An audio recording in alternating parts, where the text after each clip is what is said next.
ও যে 17 বছর 18 বছর 20 বছর বয়সে জানাবে বিচার লিপ্ত হয়ে যাচ্ছে, কিন্তু ও যদি আল্লাহকে ভয় পেত আর শারীরিক চাহিদার জন্য আল্লাহর কাছে বলতো, আল্লাহ আমাকে ধৈর্য দাও, আমি রোজা রাখতেছি, আমাকে সাহায্য করো, আমাকে তৌফিক দাও, আমাকে উত্তীর্ণ করো, বিবাহ পর্যন্ত আমাকে তৌফিক দাও, তাহলে আল্লাহ যিনি রহমান, যিনি ওদুদ প্রেমময়, তুমি আল্লাহর ভয়ে জানা বাদ দিলা, আল্লাহর কাছেই চাইলা, ধৈর্য আল্লাহর জন্যই ধরলা, আশা আল্লাহর কাছেই করো, তিনি কি তোমাকে ফিরাবে?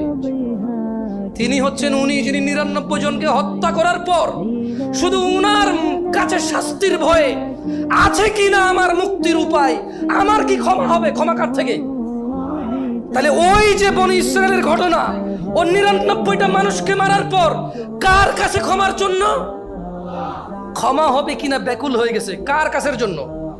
আল্লাহ থেকে। ওকে যাদেরকে মেরে ফেলছে তাদের কাছের জন্য।